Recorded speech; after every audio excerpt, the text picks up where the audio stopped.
Então essa mensagem tem como título de uma grande omissão para a grande comissão. Então, de uma grande omissão para a grande comissão. Abra comigo sua Bíblia em Jeremias capítulo 33, o versículo 3. É um texto conhecidíssimo e até mesmo citado por muitas pessoas de cor. E é um texto, como todos os demais textos da Bíblia, é a verdade. Não podemos fugir desse texto porque é a verdade. Então nós vamos fazer o seguinte: eu vou ler a primeira vez, a segunda vez as mulheres vão ler, a terceira vez os homens lerão, a quarta vez todos juntos, tá bom? E a última de cor, né? Sem problema. Então vamos lá?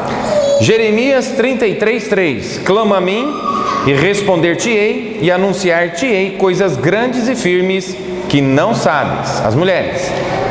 Jeremias 33, 3. Clama a mim e responder-te-ei e anunciar-te-ei coisas grandes e firmes que não sabes. Os homens. Jeremias 33, 3.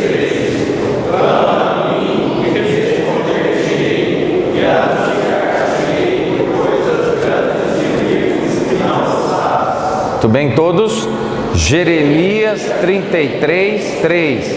Clama a mim e responder-te-ei e anunciar-te-ei coisas grandes e firmes que não sabes. Agora olhando para mim sem olhar para a Bíblia. Dá para fazer? Fácil, né? Então bem forte, bem forte. 3, 2, 1, já. Jeremias 33, 3. Clama a mim e responder-te-ei e anunciar-te-ei coisas grandes e firmes que não sabes.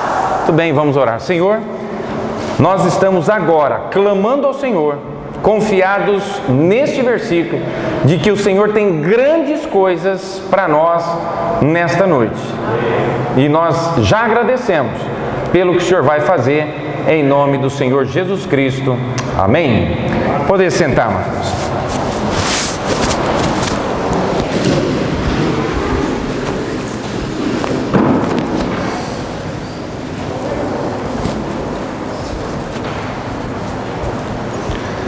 Ok. Coisas grandes e firmes são palavras positivas. Coisas grandes normalmente é o que as pessoas querem, almejam. Coisas grandes. Qualquer pessoa que tem um negócio pequeno, ele tem o desejo de ampliar o seu negócio. Qualquer pessoa que tem seus filhos pequenos, ele almeja que seus filhos se tornem grandes. E não é diferente para com o Senhor Jesus Cristo. Quando Ele começou e estabeleceu a sua igreja, Ele a estabeleceu com poucas pessoas, mas Ele tinha como alvo, como objetivo, como desejo, que esse grupo crescesse e aumentasse e se tornasse realmente um grupo muito grande. E firme é alguma coisa também que nos dá muita segurança. Coisas grandes nos atrai, como também coisas firmes nos atraem. É muito complicado, por exemplo, qualquer pessoa se colocar numa situação de instabilidade. Por exemplo, vou te contratar para trabalhar comigo. E aí eu abro então as inscrições e quando nós vamos fazer a entrevista, eu lhe digo assim: olha, só que tem um detalhe.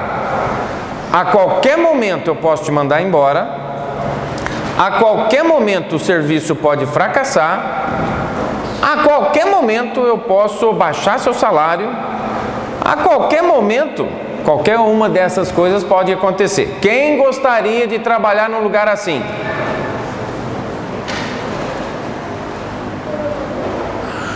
Pois é, nem estando desempregado você fica até com medo, né? Nem estando desempregado você não aceita um negócio desse, porque você quer alguma coisa que seja estável, alguma coisa que seja firme. Então Deus, Ele tocou em duas palavras aqui que atrai o ser humano: coisas grandes e coisas firmes. E Ele disse que essas coisas grandes e firmes, elas podem ser alcançadas se clamarmos a Ele. Então isso é muito interessante, porque às vezes nós não nos apossamos, não aproveitamos as promessas que Deus deixou na sua palavra, que serve para nós. E muitas vezes nós vivemos vidas instáveis e não estáveis, e até espiritualmente falando, nós perdemos o privilégio de ter uma vida espiritual estável, porque tiramos os nossos olhos do Senhor, colocamos nossos olhos nas circunstâncias, colocamos a nossa confiança na fraqueza da economia ou do dinheiro, e aí fraquejamos, e no mesmo tempo que nós estamos super bem espiritualmente, daqui a pouquinho, porque alguém não nos cumprimentou direito, nós já estamos mal, já estamos para baixo. Quer dizer, Deus, Ele não quer para nós coisas pequenas e nem coisas instáveis. Ele quer coisas grandes e coisas firmes para nós, porque Ele é assim. Ele é um Deus grande, não é? Além de ser o único Deus, mas Ele não é só o único, Ele é o todo soberano e é grande. Irmãos, não tem palavra para dizer, e o salmista, tentando expressar a grandeza dele, chegou a dizer que Ele é magnificentíssimo, tentando colocar a maior ênfase possível para exaltar a sua grandeza. Então tu és magnificentíssimo. Quer dizer, o que você consegue mais que isso? Não é? Aí só vai, porque a própria palavra quase que é uma redundância, não é? Magnificentíssimo, porque se você falar Ele é muito magnificentíssimo, Ele é muito mais magnificente, é tudo redundância. E na verdade, irmãos, é impressionante, porque o nosso Deus, Ele é um Deus de coisas grandes e é um Deus de coisas firmes. Mas o detalhe que Ele deixou aqui no texto, que eu não posso fugir dele, é que Ele falou dessas coisas grandes e firmes, mas Ele disse que vocês não sabem. Talvez você tenha uma visão de coisa grande, talvez você tenha uma visão de coisa firme, mas o que Deus tem reservado para aquele que clama a Ele é muito maior do que você pensa, e é bem mais firme do que você possa imaginar. Por isso Ele disse: clama a mim, e responder-te-ei, e anunciar-te-ei coisas grandes e firmes que não sabes. Você nem tem noção. Eu sei que às vezes nós já temos uma noção da experiência que nós temos com Deus. Às vezes nós temos já uma noção, não, mas Deus é capaz de fazer isso. E você ora por aquilo e depois você sente vergonha, porque você pensou que Ele era capaz de fazer aquilo, vamos pensar desse tamanho. Você falou, não, Deus pode fazer isso, né? Tentando só visualizar e mensurar uma bênção dele. Não, Ele pode fazer isso, vamos tentar limitar o tamanho, assim. Aí de repente Ele faz algo que vai daqui na parede lá, você fala, gente do céu, você fica até com vergonha. É exatamente isso que o texto está dizendo: coisas grandes e firmes que não sabes, né? Então queremos falar sobre coisas grandes e sobre coisas firmes. A Bíblia está recheada de informações que mostram a grandeza de Deus, mas eu gostaria de dar um destaque nesta noite na grandeza da obra redentora de Deus. Então nós vamos dar um foco, nós vamos focar aqui na obra redentora. Tudo que Deus faz é grande, tudo que Deus faz é gigantesco, é colossal, tudo que Deus faz é assim, mas eu gostaria de focar na obra da redenção, porque a meu ver é a maior de todas, é a maior. Eu sei que você pode dizer que o universo é grande, que a terra é grande, que não sei o que, é tudo muito grande, mas pegar um pecador miserável, perdido, condenado ao inferno, e fazer dele um filho de Deus, parte do corpo do filho dele, corpo de Cristo, e com a certeza do céu, independentemente de suas obras, isso é muito grande. E muita gente, de tão grande que isso é, que essa obra é, não entende. As pessoas são limitadas a pensar numa obra redentora baseada nas suas obras humanas. Eles não conseguem entender e nem acreditar na grandiosidade da obra redentora que é feita única e exclusivamente pela fé, independentemente de obras de lei, de obras de justiça humana. Então, eu gostaria de focar na grandeza da obra redentora. O mundo está repleto de grandes obras construídas pelo homem em toda a sua história. Nós poderíamos, por exemplo, citar uma grande, gigantesca obra que foi feita aqui no Brasil, entre o Brasil e o Paraguai. É uma construção colossal, gigantesca, que é a usina hidrelétrica de Itaipu. A palavra Itaipu significa pedra que fala, ou pedra que canta. Assim como Itaú, né, todas essas palavras vêm do Guarani. Então Itaú significa pedra preta. Você pode ver que o símbolo do Itaú é o preto, é a pedra preta. Então Itaú, pedra preta. Então Itaipu, pedra que canta. E assim por diante. Essa construção, ela realmente, em extensão, é uma coisa impactante. São 8 quilômetros de barragem. Você pode imaginar o que é isso? 8 quilômetros de barragem.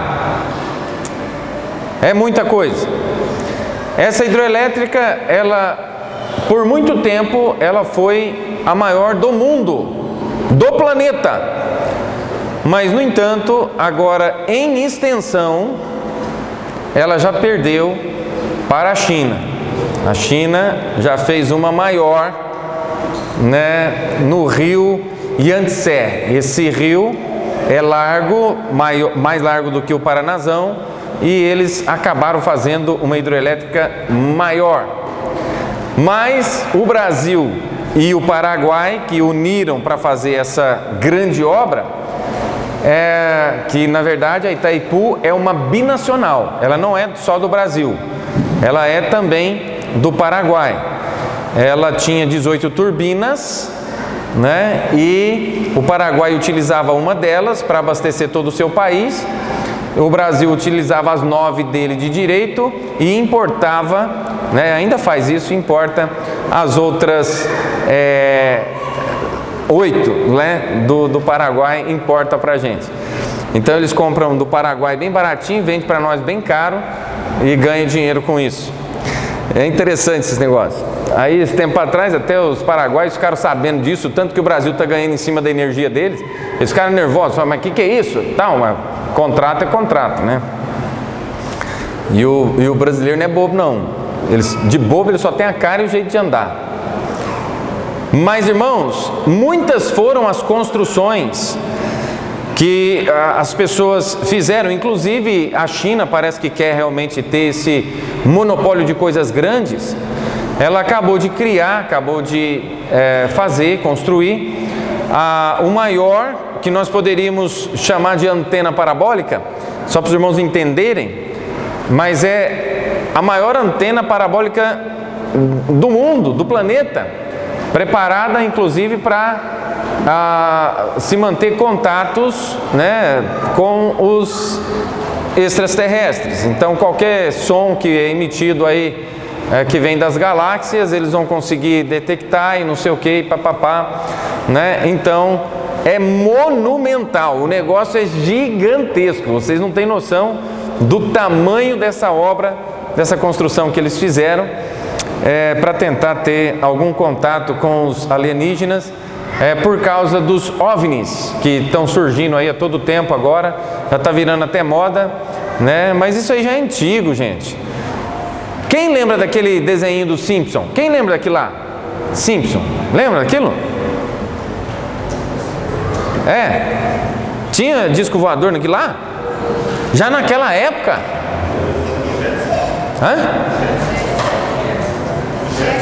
Os Jetsons, essa aí? Os Jetsons, tá bom. Agora, irmãos, isso aí é antigo, esse negócio de disco voador, isso aí já é muito antigo, né? Mas o mundo está todo apavorado aí com esse negócio dos extraterrestres, e eu vou revelar uma coisa para vocês. Não sei se você vai assustar e sair correndo hoje à noite. Eu sou um extraterrestre.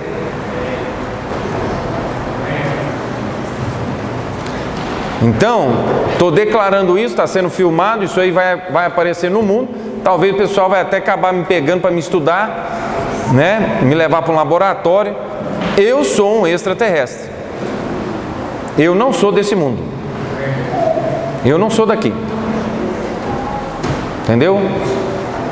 Você está me vendo aqui, ó, mas eu habito nas regiões celestiais. Sou daqui não. E outra coisa, eu estou indo embora também. Então se você tiver que me estudar, já me estuda logo, porque daqui a pouco eu estou indo embora. E do jeito que eu vou, você não vai conseguir nem pegar, nem me seguir. Vai ser muito rápido. No abrir e fechar de olhos, ante a última trombeta, que a trombeta soará, e os mortos ressuscitarão incorruptíveis, e nós seremos transformados. E vai ser rápido, gente. No abrir e fechar de olhos. Eu não sou daqui. E tem mais um detalhe. Eu não tenho interesse nenhum nessa terra. Eu estou lá, junto em Apocalipse, em novos céus, em nova terra. Não quero saber disso aqui não. Não pretendo herdar terra nenhuma. O meu destino é o céu. E é muito fora daqui, muito longe.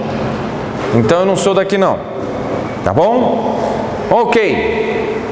O mundo também está cheio de grandes pessoas que marcaram e ainda marcam a nossa história. Se você for repassar e relembrar grandes pessoas do passado, você vai ver que o mundo foi marcado por muitos nomes.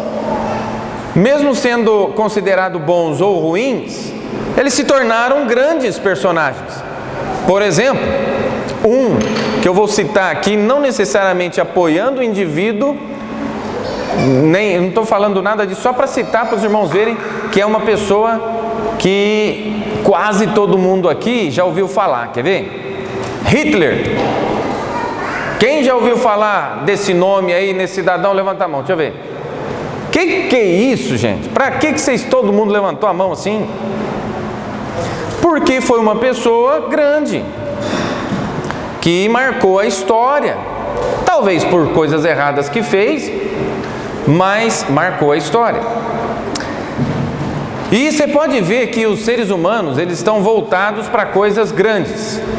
Eles gostam de destacar coisas grandes. Coisas pequenas não fazem muito sentido, né? São poucas as vezes que você vê reportagens tratando de coisas pequenas. As reportagens que dão uma repercussão boa são coisas grandes. Por exemplo, Recentemente, um aviãozinho caiu lá em Paraty. Dentro desse avião estavam quantas pessoas? 4 pessoas estavam dentro? Quem você sabe que morreu? Quem você sabe que morreu? Morreu Teori Zavascki? Teori Zavascki morreu? E o nome do piloto? Não tinha piloto. Então é isso, é por isso que caiu, não tinha piloto, né?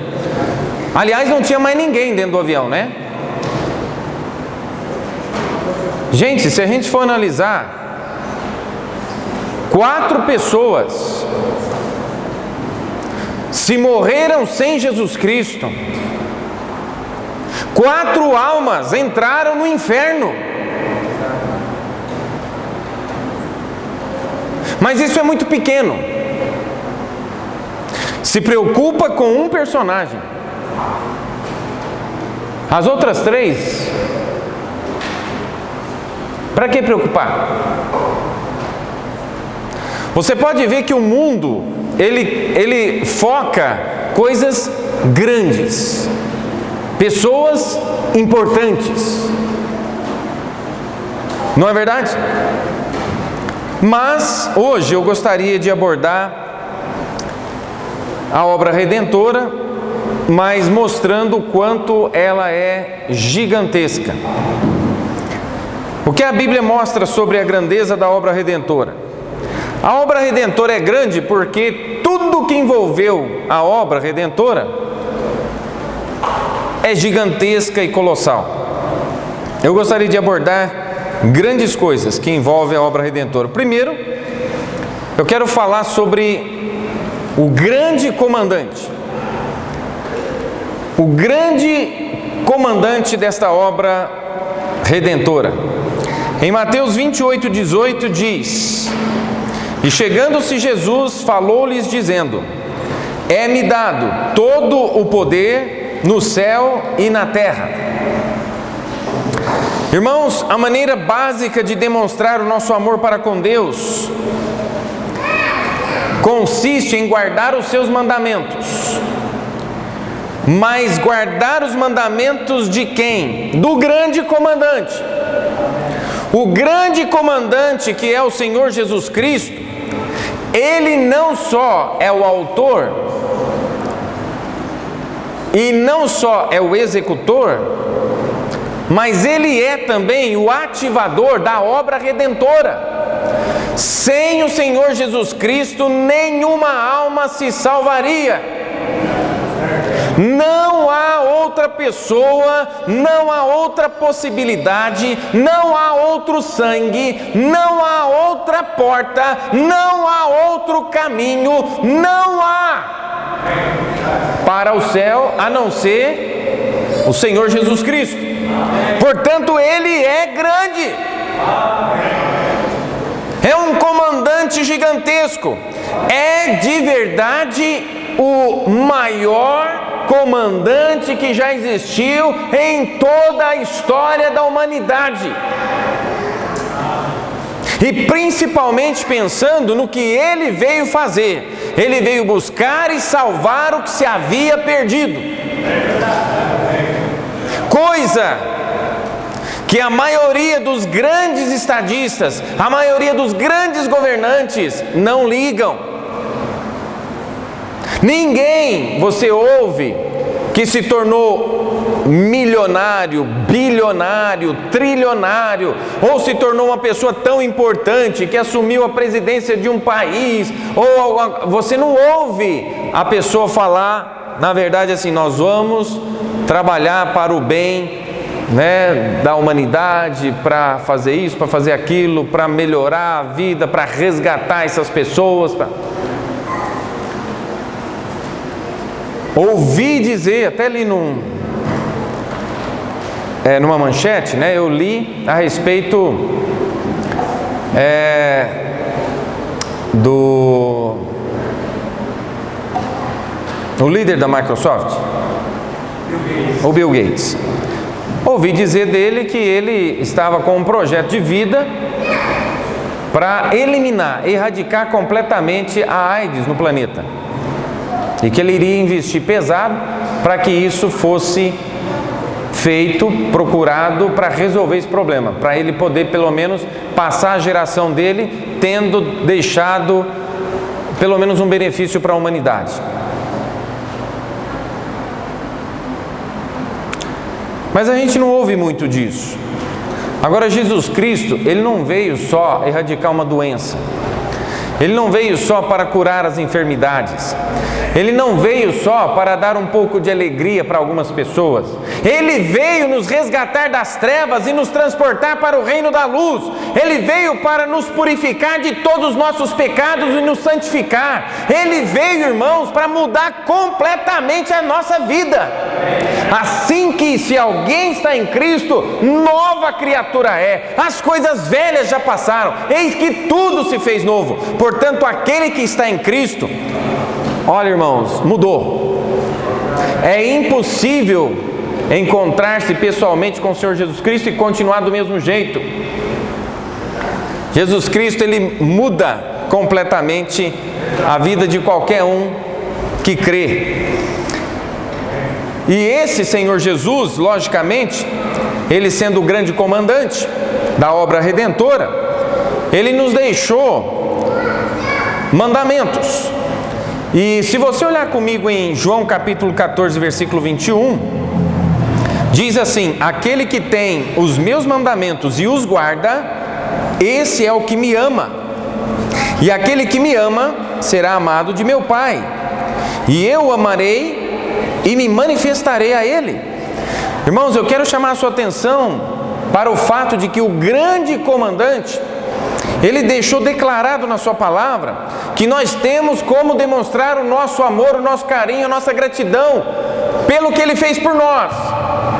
E isso é feito através do obedecermos os seus mandamentos. Essa passagem de João nos revela que nosso amor para com Deus deve ir muito além de uma expressão verbal. Nós temos que parar de apenas dizer que nós amamos o Senhor Jesus Cristo. Nós temos que começar a viver os mandamentos do Senhor Jesus Cristo, porque aí nós não vamos nem precisar falar que nós amamos. As nossas obras vão demonstrar o nosso amor, que é através da obediência aos seus mandamentos. O nosso grande comandante, o Senhor Jesus Cristo, Ele lançou luz sobre a questão dos mandamentos no Evangelho de Mateus, e que nós vamos ler daqui a pouco, mas Ele verdadeiramente quer que nós obedeçamos os seus mandamentos. Para quê, pastor? Para sermos salvos? Não, porque Ele nos salvou, é diferente. E eu sei, irmãos, que quando a gente fala que ama, falar é uma coisa, mas quando a gente faz alguma coisa para demonstrar esse amor, você não precisa nem falar. Já sabe, está na cara, está nas obras. Então estamos falando sobre a gigantesca obra redentora. Falamos sobre o primeiro, o gigantesco, o grande comandante. Agora nós queremos falar sobre o grande mandamento que esse comandante deixou. O grande mandamento. Em Mateus 22, versículo 37 até o versículo 40, ele nos diz assim: e Jesus disse-lhe: amarás o Senhor teu Deus de todo o teu coração e de toda a tua alma e de todo o teu pensamento. Este é o primeiro e grande mandamento. E o segundo, semelhante a este, é: amarás o teu próximo como a ti mesmo. Destes dois mandamentos dependem toda a lei e os profetas. Se você fizer um estudo no Decálogo, que se encontra em dois lugares das Escrituras, tanto em Êxodo capítulo 20 quanto em Deuteronômio capítulo 5, você vai encontrar no Êxodo 20, a primeira vez que o Decálogo foi dado, que são os 10 mandamentos, e depois Moisés repetiu esses mandamentos para uma nova geração que havia se levantado. Então essa é a razão de Deuteronômio capítulo 5 repetir os mandamentos novamente, porque era uma nova geração. Então, se você olhar em ambos os textos, você vai encontrar ali os 4 primeiros mandamentos relacionados à responsabilidade do homem para com o seu Deus, e os 6 últimos mandamentos, que são mandamentos relacionados ao ser humano para com o seu próximo. E na verdade o Senhor Jesus Cristo vem e resume esses 10 mandamentos em 2. E aqui em Mateus ele fez exatamente isso. Ele resumiu os 4 primeiros mandamentos, que era da responsabilidade do homem para com o seu Deus. Ele colocou: amarás, pois, o Senhor teu Deus de todo o teu coração, de todas as tuas forças, de todo o teu entendimento, todo o teu pensamento. E o segundo mandamento, semelhante a esse, é: amarás o teu próximo como a ti mesmo. Se você olhar qualquer um dos mandamentos das Sagradas Escrituras, eles se resumem em um desses 2. Eles se acoplam a um desses 2. Ou amar a Deus, ou amar ao próximo. Então, desses 2 mandamentos dependem toda a lei e os profetas, diz o versículo 40. Então, nós devemos amar a Deus de todo o nosso coração. E não só de todo o nosso coração, mas de toda a nossa alma. E não só de toda a nossa alma, mas também de toda a nossa mente, ou de todo o nosso pensamento. Assim como eu estava explicando ontem para o conselho musical da igreja, há muitas pessoas que querem louvar a Deus de qualquer jeito, no improviso. Não treinaram, não ensaiaram, não prepararam, não tiveram nenhum trabalho, mas vem aqui e quer cantar para Jesus e fala assim: mas ele vai olhar o coração, o que importa é o coração. Amado, me mostra um versículo só na Bíblia que Deus, Ele quer que você ofereça alguma coisa para Ele só de coração. E eu vou te provar na Bíblia que Ele fala que você deve fazer com todo o seu coração, com toda a sua alma e com todo o seu pensamento, com todo o seu entendimento. Então esse negócio, irmãos, de fazer as coisas no improviso, isso na verdade não glorifica o Senhor, porque esse negócio de improviso literalmente descredencia a pessoa para quem você está fazendo. Por exemplo, se você for fazer qualquer homenagem para qualquer autoridade que existe no planeta, desde as grandes autoridades, presidente da república, até as pequenas autoridades, de repente o líder de bairro, ou então, se não é um oficial líder de bairro, então pelo menos um vereador. Se você pega lá do presidente até o vereador e você vai fazer uma homenagem para ele, se você não planejar um cronograma, fazer um programa de acordo, não ensaiar, não escalar as pessoas certas, e você simplesmente fala: ó, vai tal dia lá que nós vamos fazer uma homenagem para o senhor. Aí o cidadão entra aqui, aí a hora que ele entra aqui, começa a gente a entrar, um entra para cá conversando, aí vê ele ali e fala: quem que é aquele cara ali? Aí não sei o que, aí entra, todo mundo senta e tal, aí de repente chega o dirigente e fala: então, nós vamos homenagear o fulano. Aí todo mundo: nossa, ele é o fulano. Então, e nós vamos fazer, podemos começar a nossa homenagem. Aí um olha para o outro olha para um, e fica aquela coisa, e ninguém sabe o que está fazendo. Aí um pega e fala assim: alguém gostaria de falar alguma coisa?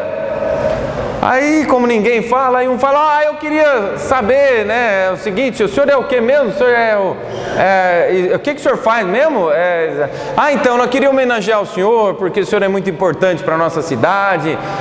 O senhor já deve ter votado muitos projetos legais aí, então nós gostaríamos de agradecer pelo seu trabalho. Amado, o cidadão nunca mais volta num negócio desse.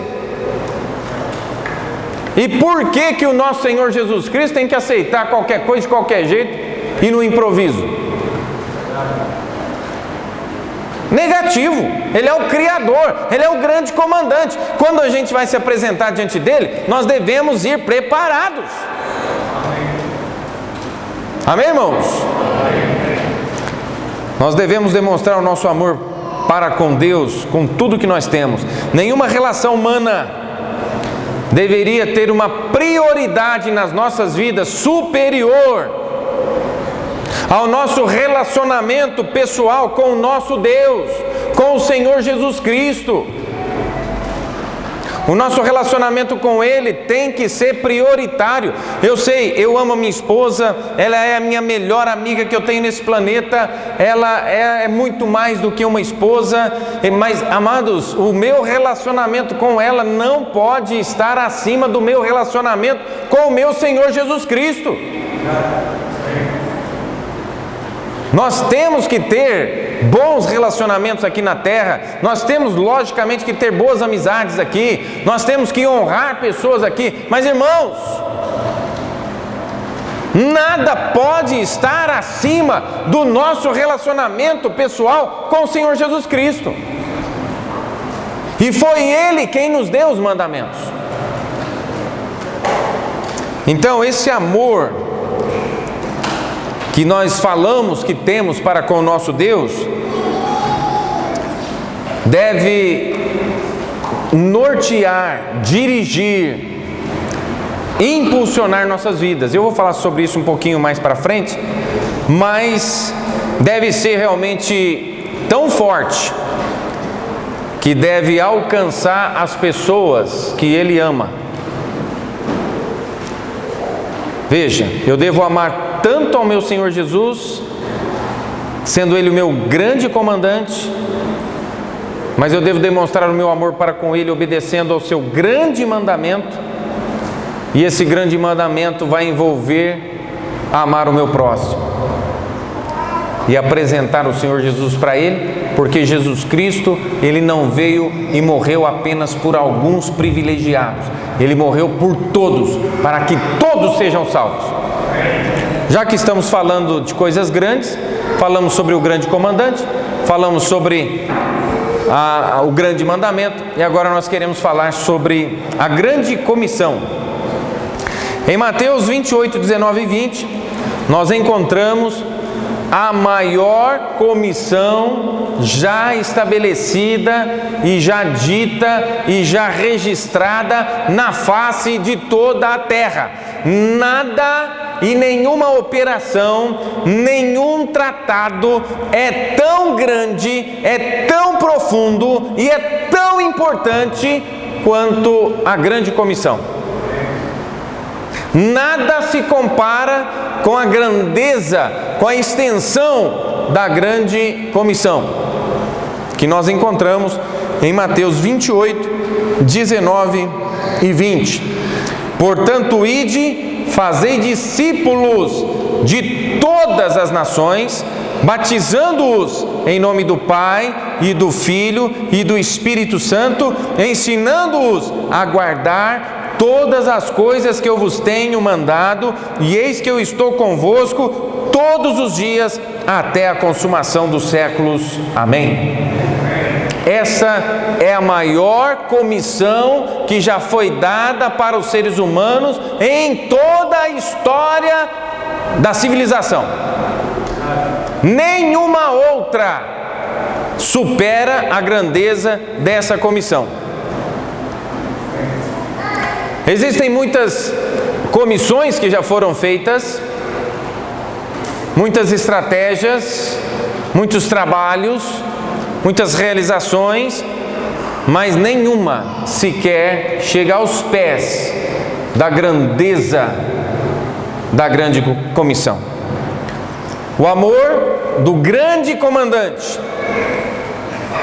que deixou para nós a possibilidade de demonstrar um grande amor para com Ele, é através da obediência ao seu grande mandamento. Mas o grande amor do nosso comandante nos impulsiona a cumprir o grande mandamento e, logicamente, olharmos com mais carinho a grande comissão. Nós não podemos ficar expressando o nosso amor para com Deus apenas em palavras, irmãos. Nós temos que parar com isso. O que, pastor? Nós temos que parar de falar que nós amamos a Deus? Não, podemos até falar, mas Ele quer ver mais ação do que palavras. Você pode dizer para sua esposa que você a ama todo dia, mas se todos os dias você a trata mal, se todos os dias você não traz um pingo de alegria para ela, se todos os dias você não faz nada para demonstrar que você ama, para de falar que ama. Que amor mais furado é esse?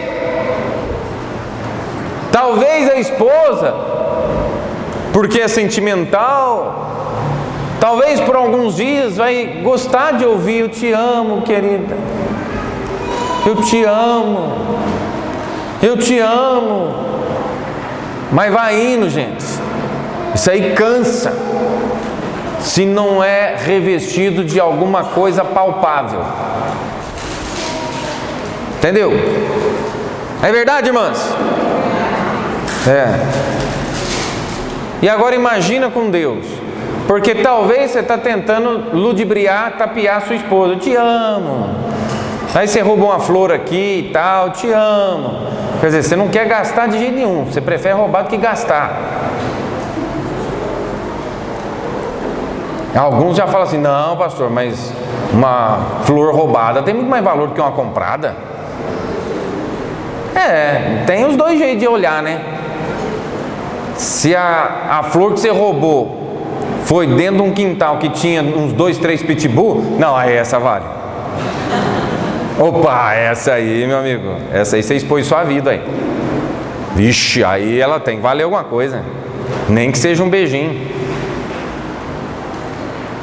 Mas não é esse o caso, gente. Observe que talvez você pode enganar a sua esposa, você pode até ludibriar a sua esposa, dizendo que ama e tal. Mas Deus, eu quero ver você enganar Deus. Você falar assim: eu te amo, Senhor. O Senhor é tudo para mim. Eu amo o Senhor demais. Eu agradeço porque o Senhor me salvou. Eu agradeço porque o Senhor mudou minha vida. Eu agradeço porque o Senhor me deu um novo nome. Eu amo o Senhor porque o Senhor me deu uma esposa maravilhosa. Eu amo o Senhor porque o Senhor me deu um marido maravilhoso. Eu amo o Senhor porque o Senhor me deu uma igreja maravilhosa. Eu amo o Senhor, eu amo o Senhor, eu amo. Vai falando, vai falando. E aí ele vai falar assim: e aí, o que você está fazendo para mim?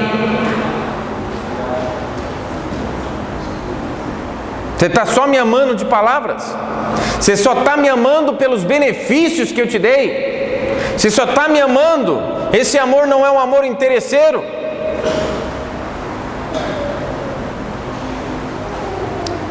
E é o que muitas vezes nós estamos vivendo, irmãos, um amor interesseiro. Jesus, ele afirma que nós devemos amar ao nosso próximo como a nós mesmos. E a melhor maneira de amarmos o nosso próximo que está perdido, logicamente, irmãos, consiste em construir um relacionamento com aquela pessoa perdida, que nos dê condições de, através desse estreitamento de relacionamento, nos dê condições de pregar o Evangelho para que essa pessoa se converta ao Senhor Jesus Cristo e seja salva. O Evangelho tem que ser pregado.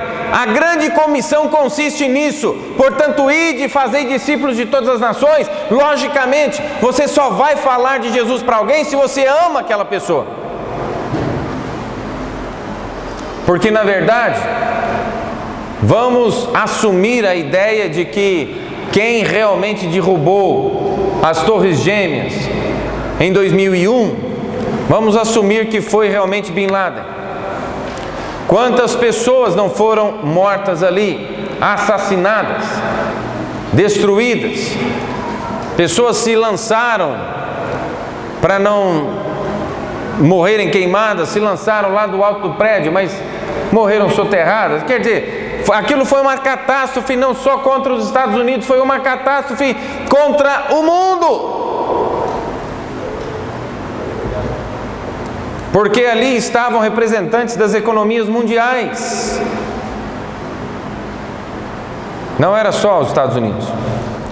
Mas vamos assumir que foi Bin Laden. Quando aquilo tudo aconteceu, quem será que pensou em pregar o Evangelho para que ele se convertesse e aceitasse o Senhor Jesus Cristo e fosse salvo e perdoado?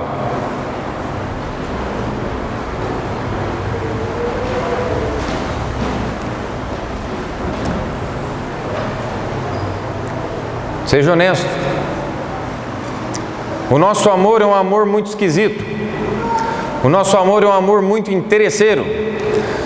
É fácil amar quem te ama, mas quem te odeia e te prejudica, você não tem facilidade de amar, não.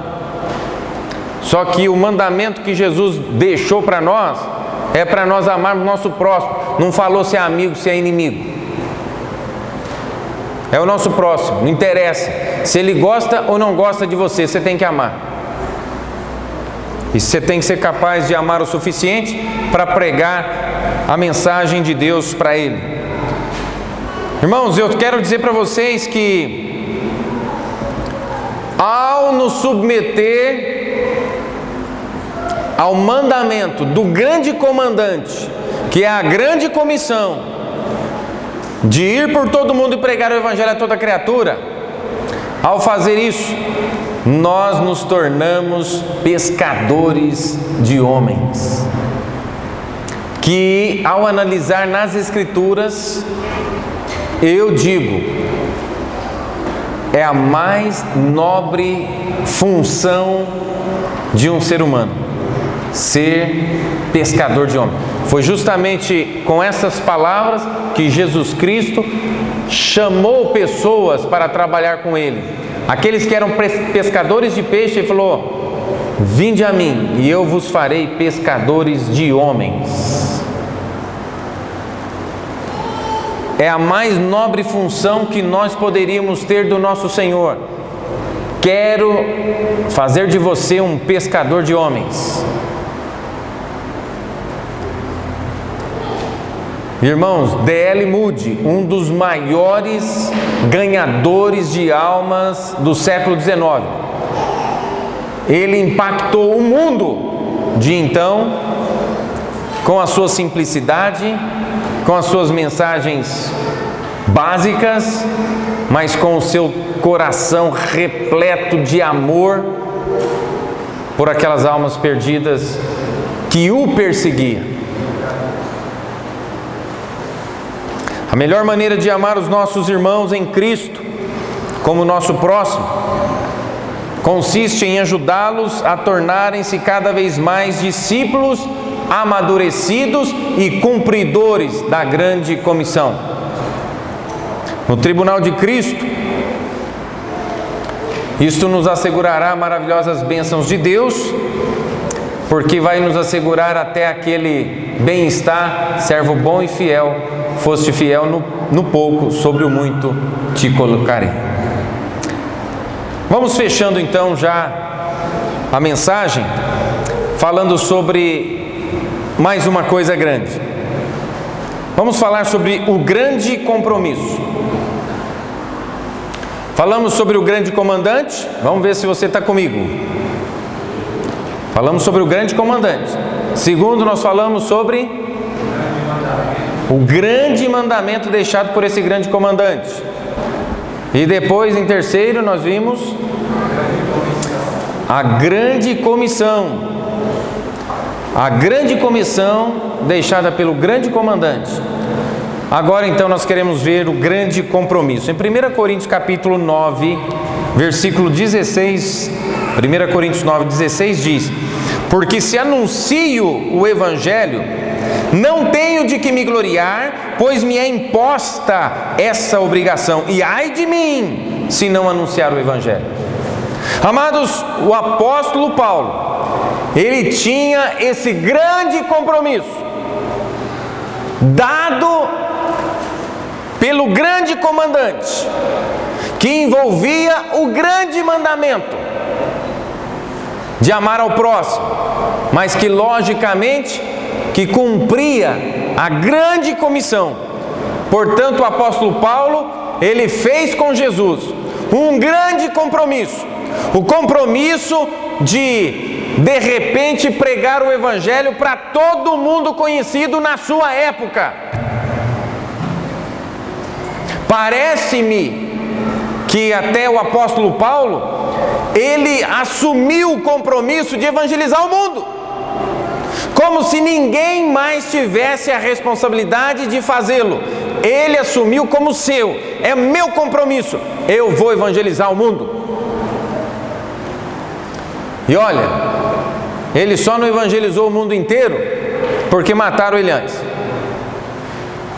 Senão ele teria ido para tudo quanto é lado. Até a Espanha, que era um alvo, um sonho da vida dele de chegar, que ele nunca conseguiu chegar. Mas até a Espanha, ele já tinha feito planos para ir até lá e pregar o Evangelho para eles. Pelo menos no mundo conhecido, dentro das possibilidades que ele tinha, ele foi por todo mundo e pregou o Evangelho a toda criatura. E o tempo todo era pregando o Evangelho. Por quê, pastor? Porque ele tinha um grande compromisso, irmãos. Coisa que nós não temos.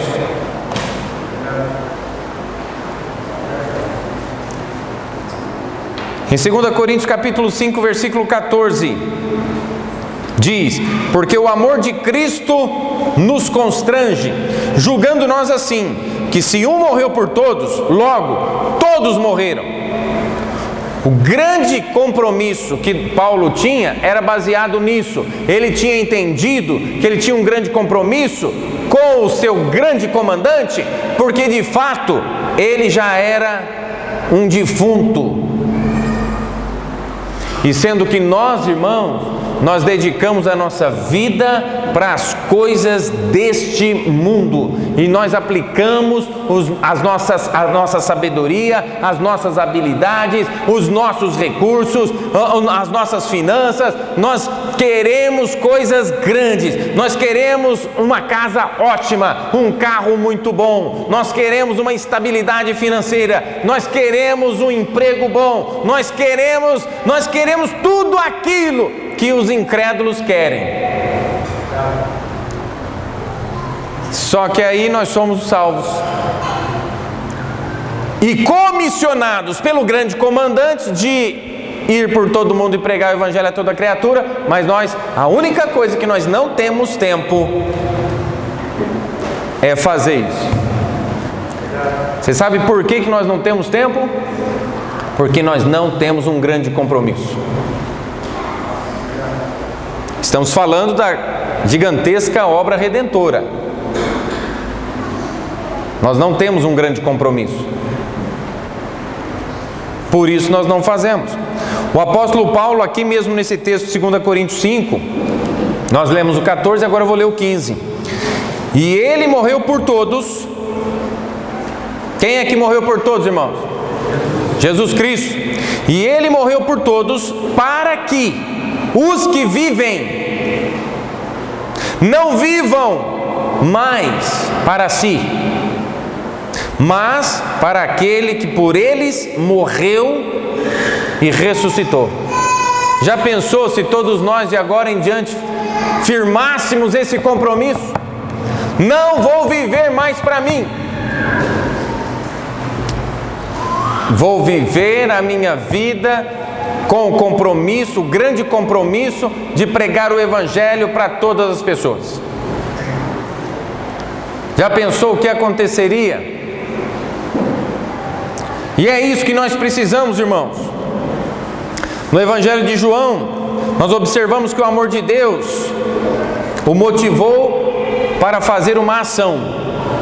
Em João 3,16, fale bem forte comigo. Vamos lá, João 3,16, 3, 2, 1, já. Porque Deus amou o mundo de tal maneira que deu seu Filho unigênito para todo aquele que nele não pereça, mas tenha vida eterna. O comecinho do versículo diz: porque Deus amou o mundo de tal maneira que deu o seu Filho unigênito. E nós temos, irmãos, que encarar a responsabilidade, o compromisso, o grande compromisso que nos foi dado pelo nosso grande comandante, que envolve um grande mandamento, que é a grande comissão.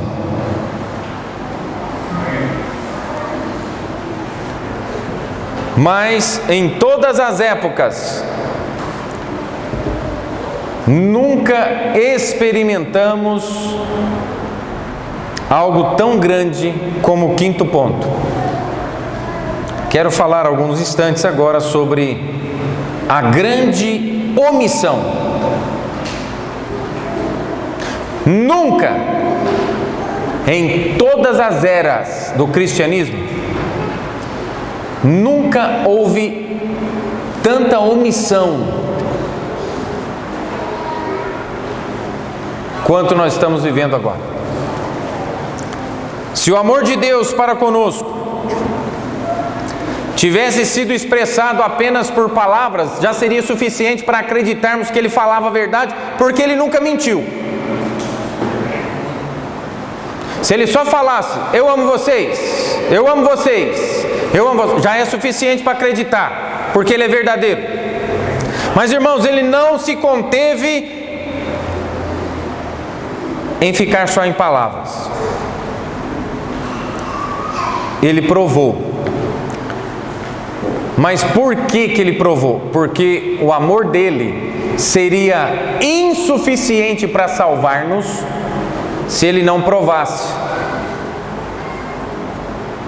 Se Ele só falasse que nos ama, mas não morresse em nosso lugar, não provasse o seu amor, nenhuma alma se salvaria. Então dizer que ama as pessoas, mas não ir até elas e pregar as boas novas da salvação, a grande obra redentora do nosso grande comandante, e não obedecermos ao grande mandamento da grande comissão, e não fizermos o grande compromisso, nós estaremos fazendo uma grande omissão. Deus deseja que o nosso amor para com Ele também nos motive para tomarmos uma decisão de ação, fazermos alguma coisa. No último capítulo do Evangelho de João, nós vemos isto claramente, nem vamos ler, mas os irmãos vão lembrar. Isso foi claramente expressado quando Jesus perguntou a Pedro 3 vezes se ele o amava. Pedro, amas-me, amas-me. 3 vezes foi perguntado. E cada afirmação de Pedro, dizendo que sim, Senhor, eu te amo. Sim, Senhor, eu te amo. As 3 vezes. O Senhor sabe todas as coisas, o Senhor sabe que eu te amo. As 3 vezes o Senhor Jesus Cristo associou as palavras dele com uma ação e disse: olha, assim que ele falou, você me ama, Pedro? Sim, Senhor, apacenta as minhas ovelhas. Pedro, você me ama? Sim, Senhor, apacenta os meus cordeiros.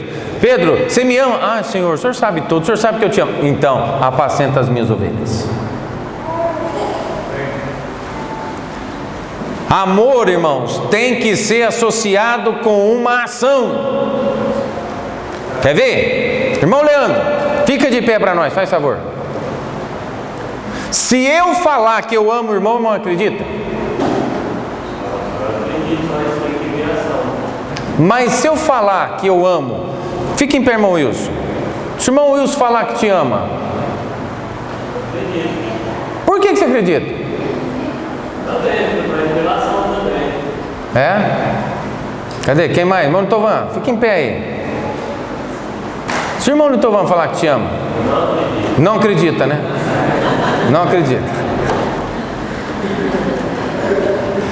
Por que o irmão não acredita? Ele mente, né? Mas o irmão comeu aquele arroz no arado que ele fez lá, né? Mas é mentira. Mas ele provou que ama ou não?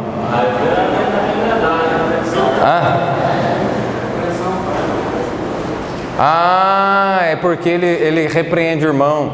Mas isso é demonstração de amor. Melhor a repreensão franca do que o amor encoberto. Sabe que acredita que o irmão está brincando. Mas vamos pensar nesse sábado, que esse grupo de homens, que não foi só esse, todos os que foram lá sábado, faz favor, fiquem de pé para nós, por favor. Foram lá sábado ajudar na pintura. Irmão Paulo lá em cima, irmão Fernando ali, irmão Danilo, irmão Maxwell, irmão Samuel, tá? Todos esses. Se esses aqui falar assim, eu te amo, fica mais fácil de acreditar ou não? Por quê? Porque todos eles saíram das suas casas, deixaram as suas funções, deixaram as suas coisas que tinham para fazer, largaram tudo e foram e fizeram por amor, foram lá e trabalhar e ajudar o irmão. Agora, se chega algum outro irmão que não foi e fala assim, irmão, eu não fui lá, mas eu amo o irmão. Não fica difícil? Não, claro que eu sei que o irmão me ama. Sábado que vem tem de novo. Então, mas sábado não vai dar. Obrigado, irmãos, pode sentar. A gente tem que parar, irmãos, com esse negócio de ficar falando que ama, que ama, que ama e não prova nada. Quer ver? Eu sei que eu vou inibir vocês agora, eu sei. Quer ver? Mas eu ouso pensar, acreditar que os irmãos vão ser sinceros nas suas palavras. Quer ver? Aqueles que amam verdadeiramente o Senhor Jesus Cristo, digam amém à moda de Atos 2 que nós aprendemos. 3, 2, 1, já. Tudo bem. Amamos, não amamos? Então agora é hora de a gente praticar. Terça-feira nós temos aqui uma programação especial do Grupo Certo. Vamos falar sobre ganhar almas, sair, projeto de expansão, evangelização. Prova que você ama. Terça-feira. Que hora que vai ser, Max? 7h30. Se o nosso amor para com Deus for somente verbal, o nosso próximo perdido pode muito bem morrer e ir para o inferno, morrer nos seus pecados e ir para o inferno, e nossos irmãos e irmãs em Cristo podem continuar imaturos se nós não colocarmos ação no nosso amor. O amor exige uma dedicação para mudar. Mudar o quê? Mudar a grande omissão. Precisamos mudar essa grande omissão, irmãos. Nós temos um grande comandante que nos deu um grande mandamento, que nos deu uma grande comissão. Nós precisamos ter um grande compromisso com Ele e abandonarmos essa grande omissão. Conclusão. Qual é o estado atual de sua vida?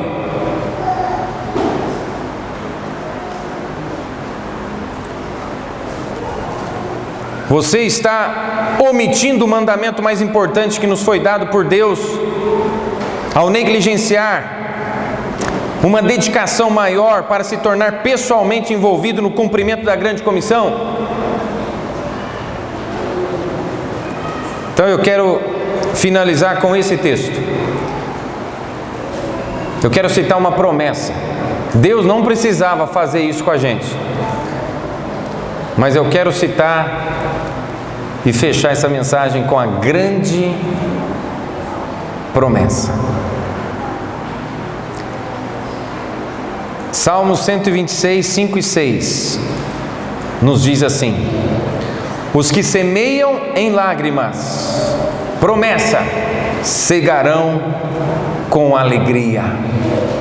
Versículo 6: aquele que leva a preciosa semente, andando e chorando, promessa, voltará sem dúvida, com grande alegria, trazendo consigo os seus molhos. Observe que é uma grande promessa. Falamos hoje à noite apenas sobre coisas grandes. Falamos sobre um grande comandante que nos deu um grande mandamento, que logicamente nos deu uma grande comissão. Falamos sobre uma pessoa que entendeu tudo isso e que fez um grande compromisso. Falamos sobre nós. que vivemos numa grande omissão, mas falamos aqui também de uma grande promessa, que se nós abandonarmos esta omissão e começarmos a agir de acordo com o que Deus mandou, os resultados são garantidos pelo grande comandante. Vamos mudar? Alguém lembra o título dessa mensagem? Da grande omissão para uma grande comissão. Que Deus abençoe a sua palavra nos nossos corações. Vamos ficar de pé e vamos orar. Senhor,